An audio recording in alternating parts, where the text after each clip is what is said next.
But not all of us are called to be stars. According to Thomas More, where you fit in the scheme of things is not your choice. Your job is to deal honestly and generously with the fate given to you. It may be a brief life of sickness. You may or may not be overflowing with obvious talents. You poor bastards!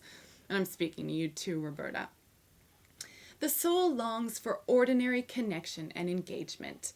It wants friendship and family and community, and longs for the simple pleasures. But there is no such thing as being mediocre. Unfortunately, in our world, people who have big wig careers and positions are like gods. However, in most cases, as James Hillman reminds us, our angels do not shout.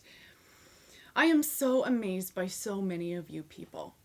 After sleeping in until 2:30 p.m. and then spending about 2.5 hours on my makeup and hair, I walk outside and I realize that the whole world is going around, and that you guys with your children and your meetings and your gardening and your bread making are making the world a much more beautiful place.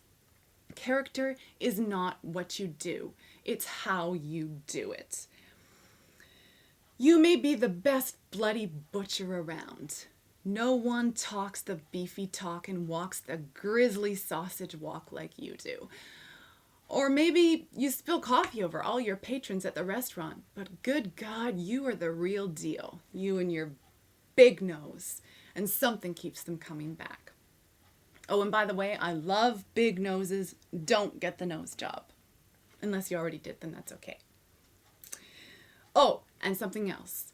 If you cannot find an ounce of lust for your job and there is no lubrication in sight, KY or quit. So forget about the snotty, penetrating questions Hillman warns us. Why the minor leaguer who never makes it to the majors? The middle manager who never gets the corner office with the wide window? The salesman who receives no plaque, stays unadvanced, neither fired nor retired, continuing the mediocre performance of an undistinguished person with a modicum of talent. As long as we regard people in terms of their earning power or specific expertise, we do not see their character. The media pull you out only when you are weeping after tragedy, raging on stage, or posing for an opinion. Then they drop you. They can adulate, celebrate, and exaggerate, but they cannot imagine, and therefore they cannot see. We don't see ourselves either. My dad also says another sort of cute, innocent, overly masculine thing to me. God forgive him, he's in the forestry industry.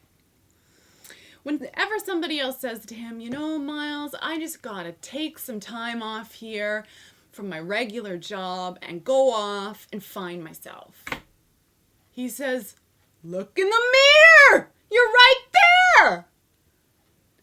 Well, Dad, although I don't know if you meant it this way, you may actually have something. Say at least half the experts. Just who are we looking at when we are looking in the mirror?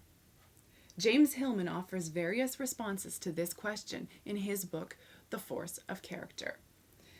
The face of the man is the medium through which the invisible in him becomes visible, says Emmanuel Levinas, who Hillman refers to as the most radical, soulful, and profoundly positive French thinker of the last 50 years. According to him, the face bears one message: utter vulnerability. Therefore, the face will be disguised, covered, decorated, or surgically altered.